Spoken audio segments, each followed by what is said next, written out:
She married me for my money. I found out the truth. The day after I became bankrupt, I am a 36-year-old man, and the morning after the court declared my company bankrupt, my wife placed a folded document on the kitchen table and told me she was moving out by noon. The paper was a checklist with boxes already ticked, storage unit paid, movers booked, utilities transferred. She had planned this like an event, not a crisis. The last box said, "Keys return," and next to it she had written a neat note about respecting boundaries in transition. I stared at the list and realized it had been printed weeks ago. People don't find a storage unit at 9 a.m. by accident. They reserve it when they still pretend to love you. The bankruptcy was official at 4:12 p.m. yesterday. I know the time because the judge said it while looking at me like a doctor telling a patient the treatment had failed. I owned a small logistics software firm. For 7 years, we grew carefully. 2 good contracts, 1 bad quarter, then better. Last winter, the floor opened under us. 3 clients delayed payments at once. A 4th claimed a breach we didn't commit. Cash flow turned into a puddle you stand over with a measuring tape. My co-founder, Daniel, kept saying we just needed to bridge to spring. Spring arrived and felt like winter in a different coat. My wife, Laura, said she believed in me. She said words like resilience and journey and that we would tighten our lifestyle for a season. I sold the 2nd car. We canceled a trip. I let 2 contractors go and shook their hands in a room that smelled like old coffee. I told myself the marriage was the fixed point while everything else spun. Laura worked in PR. She was good at making statements that calmed people. She held my face in her hands and said we were a team. She posted a photo of us on a Sunday morning making pancakes, captioned with a line about building not just businesses, but lives. I remember thinking the syrup looked too perfect to be real. The first sign that something uglier lived under the surface arrived as a courier envelope on a Tuesday. It contained a notice from our bank about a loan I hadn't applied for. The loan used our apartment as collateral. The signature looked like mine but had a slope I never use. I called the bank, furious and polite. They put me on hold, came back, and said the application had been withdrawn the same day by my wife. I asked Laura about it that night. She said it was a misunderstanding and that she had explored options to help us breathe. She said she had withdrawn it when she realized it might make me feel undermined. She made it sound like a kindness so I wouldn't notice the audacity. Then came the clients. 2 of our most stable accounts sent formal termination letters in the same week. Both cited reputational concerns. I dug, called, emailed. A procurement manager I trusted told me off record that a competitor had presented a dossier about my upcoming liquidity event and that his board didn't want to be last out. The phrase made it sound like a party where people step over your body to grab the coats. The competitor's new account director turned out to be a woman Laura had mentored 3 years ago. I asked Laura if she had spoken to anyone about our situation. She said she had vented to a friend at a networking brunch and that I shouldn't police her voice. I wanted to believe her. It is easier to accept coincidence than conspiracy when you share a bed with the potential conspirator. I started sleeping at the office, not because of her, but because the numbers on the screen needed someone to hold them down. Daniel said we would survive if we could secure short-term credit. He made calls. He asked his cousin to invest. I called my father-in-law, who owns a chain of car dealerships and speaks like every sentence is a contract negotiation. He told me he admired my grit and would consider a bridge loan if I could show hard collateral. I offered personal guarantees. He declined. I understood. People hate risk until it is theirs to push on to you. As we slid, Laura got busier. She said she was leading a crisis project for a client. She had dinners I wasn't invited to because it's fewer questions if you're not there. She came home after midnight smelling like hotel air and perfume that wasn't hers. I knew that scent. It was Margot Knows Something, the one her boss wore. I told myself not to become the man who invents affairs because he can't fix cash flow. I also stopped believing in coincidences. Then the day came when the judge said the treatment failed. We walked home quietly. Laura suggested we get takeout and watch something light. I said I needed to write to the team. She kissed my cheek and said she was proud of how I handled things. I cried in the shower because water is the best alibi. At 11:40 p.m., she asked for my signature on a mail hold form so creditors wouldn't send papers to the concierge. I signed without reading because I was a man picking through ashes for something warm. That is how betrayal works. It waits for you to be tired. The morning after, she put the checklist on the table. She said moving out didn't mean divorce yet. It meant space for clarity. She added that we needed to revisit our arrangements now that my financial profile had changed. The phrase belonged in a boardroom. I asked what arrangements she meant. She said it would be best to formalize who covers what and how to treat gifts from her family. She slid over a printed schedule with monthly numbers and a footnote about premarital contributions from her side. It read like a ledger for a merger. I looked for love in the footnotes and didn't find it. I called my sister Claire because siblings absorb the worst version of your voice without charging you interest. I told her everything while staring at the checklist as if I could will the ink to rearrange itself into a joke. Claire asked me a question I didn't want. Had Laura ever asked about life insurance, buy-sell agreements, or key man clauses for the company? I said yes. She had been oddly curious last year when we renewed. Claire asked if Laura had a separate policy on me.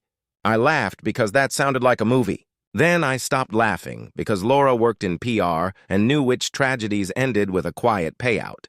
I didn't search for insurance. I searched for the prenuptial agreement I had signed 2 years ago, the one Laura's mother had called a modern formality. My lawyer at the time had said it was fair. It was fair because I was solvent and in love and because Laura's clauses sounded like prudence. I opened the safe and found the prenup plus an addendum I didn't recognize. The addendum had my initials on each page.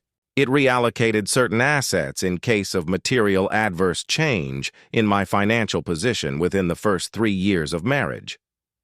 It acknowledged a family fund from Laura's parents as non-marital. It required repayment of interfamily support ahead of unsecured creditors. The language was a cage. I didn't remember initialing it. The signature page had last night's date. The form I had signed at 11:40 p.m. under the title Mail Hold was a cover. The actual packet included the addendum. She had slipped it under a page with a sticky tab that said, "Sign here," timed for the exact moment I couldn't imagine saying no to anything that looked like help. I felt heat crawl up my neck. People talk about anger like fire. Mine felt like acid, slow and precise. When I confronted her, she didn't deny the addendum. She said we had discussed protecting her parents' contributions. She said I had agreed. She used the phrase, "You don't remember because you were under stress," which is a sentence that makes reality wobble. I asked why the signature date was last night. She said she had always intended to formalize it and that the timing was suboptimal but necessary. I said it was fraud. She said I was being dramatic. She told me she was still moving out by noon. Noon arrived with movers in a truck that had her maiden name on the invoice. She had booked them last week. They packed calmly while I stood in a corner being careful not to bleed on anything. Laura took her clothes, her desk, a set of plates she had insisted on, and the print of a beach we had never visited. She left me the couch and a pile of mail I couldn't pay. Before she left, she said she hoped we could be civil and that she wished me healing. She handed me a small stack of letters addressed to her. One slid to the floor and opened on impact. It was from a firm named Salt and Rowan, thanking her for introducing us to Daniel and confirming a retainer for brand repositioning post-transition. The date on the letter was 3 months old. Daniel was my co-founder. I've known Daniel since university. He rented the room next to mine and introduced me to the idea that software could be built with caffeine and arrogance. He was brilliant, careless with receipts, and a better salesman than I would ever be. The retainer letter had his phone number. I called, already knowing he wouldn't pick up. He didn't. He texted back 2 hours later with a sentence that might as well be a confession. We should talk when emotions settle. I didn't reply. I went to the office I no longer owned and started opening drawers like a burglar in his own house. The office held the truth, because offices always do. In Daniel's desk, under a tray of pens, I found a printed slide deck from Salt and Rowan. It pitched a spin-out brand targeting our core clients, with a trust-first narrative about stability after turbulence. The deck listed a tentative launch date 6 weeks before our bankruptcy. The team page included Laura as communications consultant, confidential. There was a spreadsheet of projected revenue using the names of my clients. It had a column called Conversion. Status! 2 of the names were ticked green for. 1, those were the clients, who had left citing reputational concerns. I sat in my chair and stared at the ceiling until the sprinkler heads blurred. Then I copied everything. I took photos, scanned what I couldn't carry, and emailed the files to an account I had created the night before with a boring name no one would guess. I called a lawyer a friend recommended, the kind who reads contracts like a pathologist reads tissue. Her name was Sophie. I sent her the addendum, the deck, the letter, and our original prenup. She replied with 3 lines. Don't sign or return anything else. Forward, nothing to Daniel or Laura. Meet me at 9 a.m. I slept on the couch for 3 hours and woke to a buzzing phone. It was my father-in-law asking about a swift settlement of informal obligations. He used words like honor and family integrity. He said we could avoid noise if I acted like a gentleman. I told him I'd talk to my lawyer. He said lawyers complicate simple matters. I said simple matters don't require addenda slipped under my hand at midnight. He hung up without saying goodbye. At 9 a.m., Sophie looked at the addendum and said what I had needed someone to say. It was unenforceable if obtained by deceit, and the signature timing made it worse. She said the prenup was otherwise valid, but didn't give Laura what she thought it did. She said the retainer letter and the deck were more than gossip. They were evidence of tortious interference and possibly fraudulent transfer if profits flowed from stolen opportunities. She tapped her pen once and told me the part I didn't want to hear. This would get ugly, and I needed to decide if I wanted justice or just distance. I said I wanted both. She said I could have 1.5. I left Sophie's office with a plan that looked like a checklist, too. But mine didn't end with keys return. It started with a preservation letter to Salt and Rowan and to Daniel demanding they retain all communications.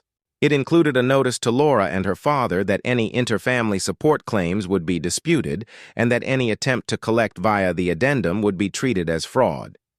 It included a quiet visit to our accountant to review transfers from the past 6 months. It ended with me changing the lock on the safe and photographing every page of the prenup at full resolution so there would be no games about versions later. When I got home, a courier waited with a box. Inside was Laura's wedding band with a note that said she hoped keeping mine would be less painful. The band lay on a folded receipt from a jeweler where, 2 months ago, we had resized it because she had lost weight from stress.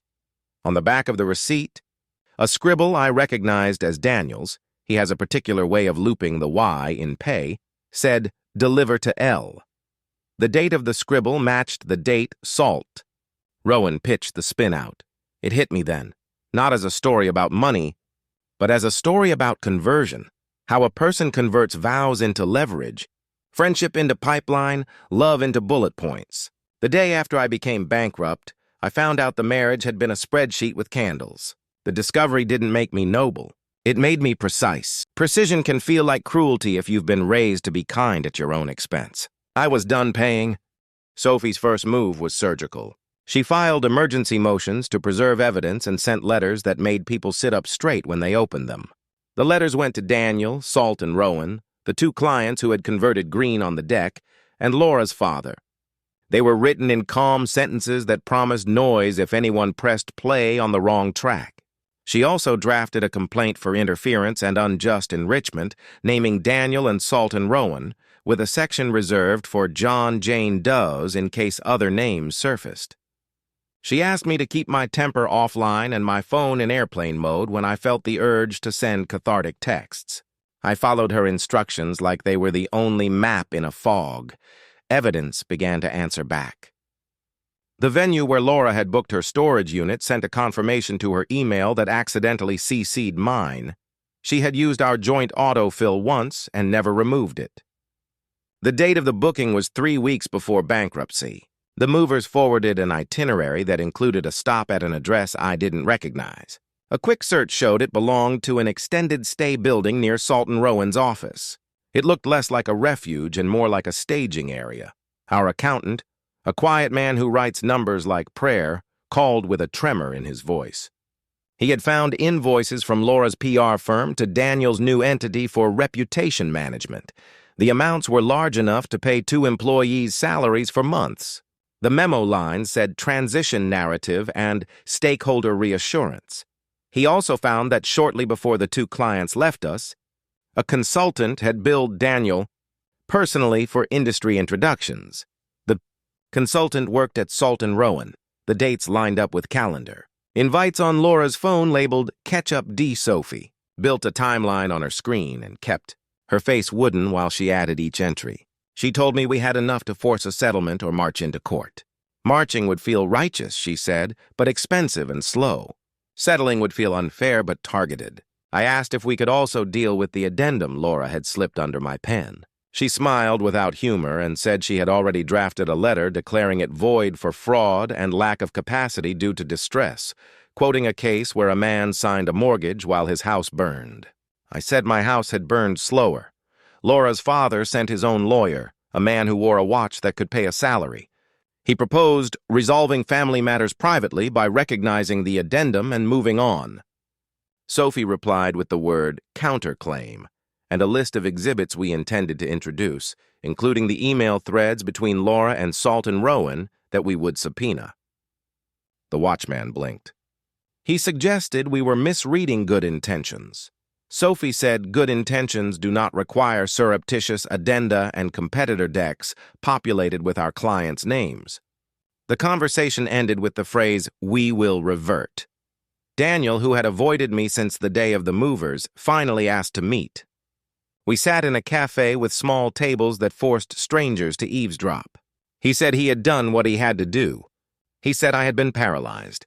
He said the spin-out would have given us a lifeboat. He said I was making this personal. I told him he had organized a lifeboat that left with our clients while telling me to sing on deck.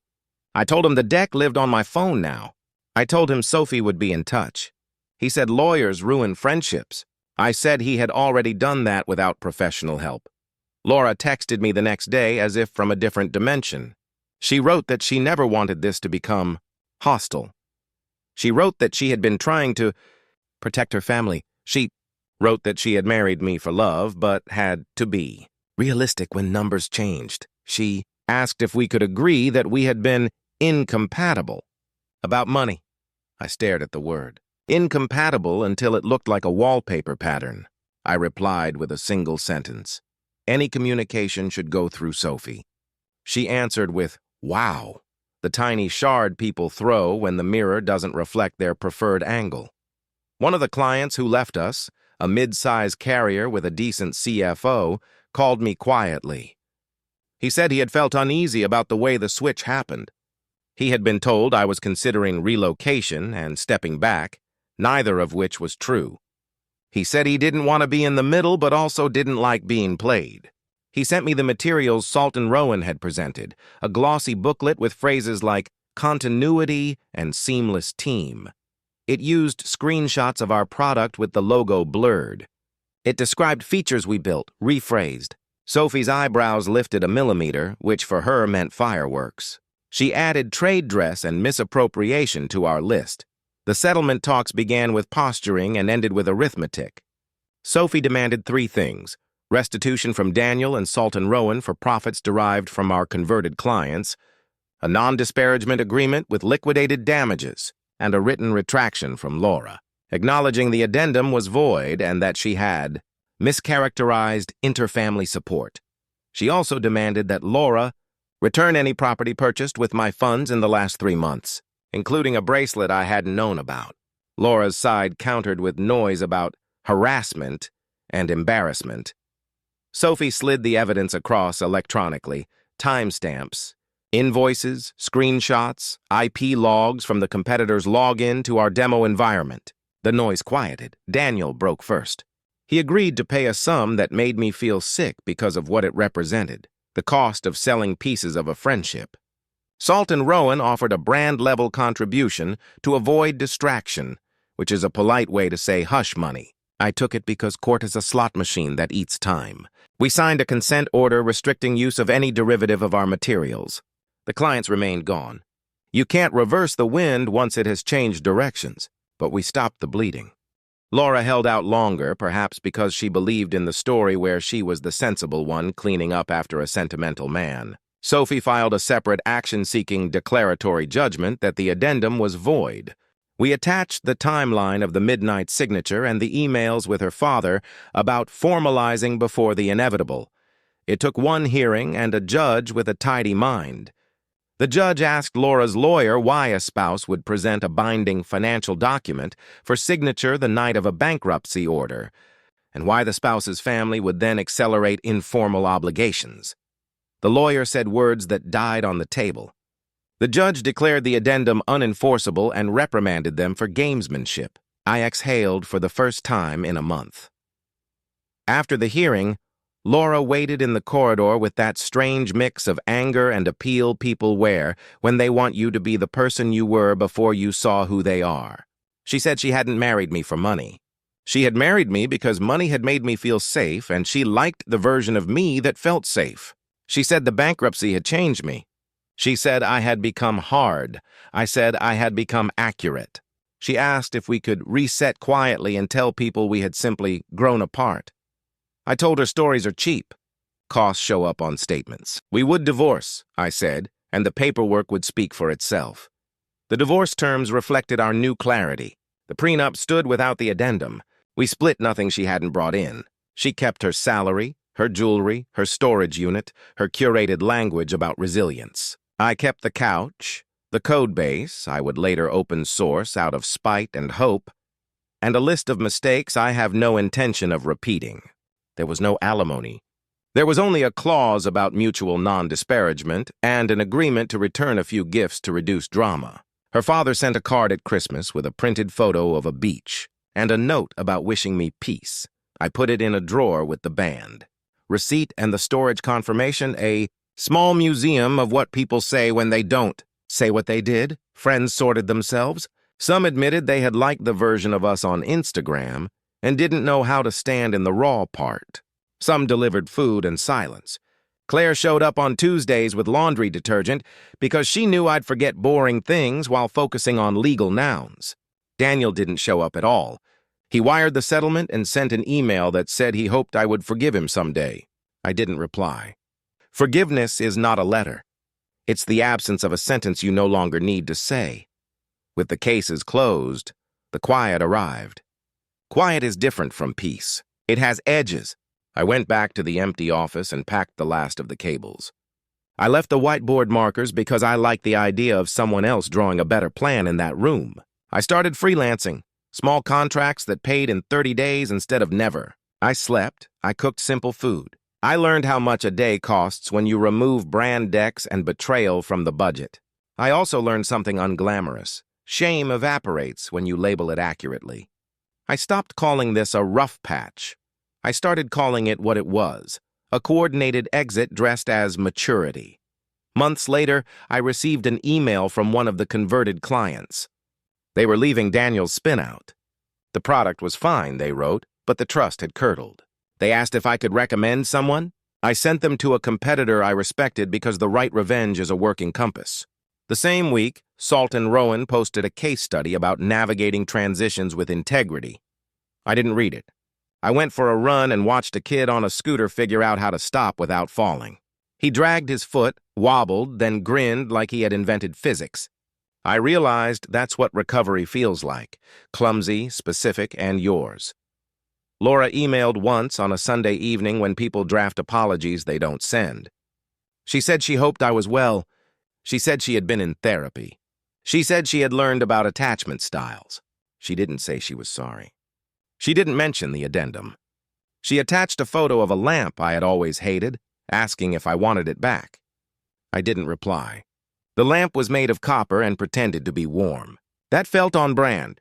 If you're waiting for a new love, I don't have one to offer at the end of this. I have mornings that don't begin with scanning for danger. I have a bank account that balances to zero some months without panic. I have a sister who texts me pictures of her garden and writes, "Look, this one survived the frost." I have a lawyer who sends Christmas cards without a bill. I have a better prenup template saved under a boring file name. I have the knowledge that the day after I became bankrupt was, in a strange way, the day I stopped being poor. Poverty isn't just money.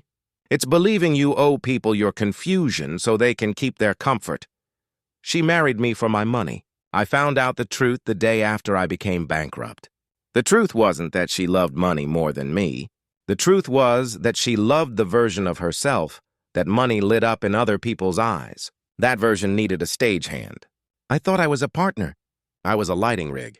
Now I am a man who turns his own lights on and off, who reads every page before signing, who keeps a shelf in his kitchen empty on purpose to remind himself that space isn't loss. It's room for what doesn't manipulate you. On some nights, I still wake up and reach for the checklist on the table, the one with boxes ticked for leaving. Then I breathe and remember I wrote a new list. It starts with coffee. It includes work I can do with a clear head. It ends with locking my door and not having to hide my keys under a mat for someone who treats vows like placeholders. It's not dramatic. It's honest. And it's mine. Follow me for more stories.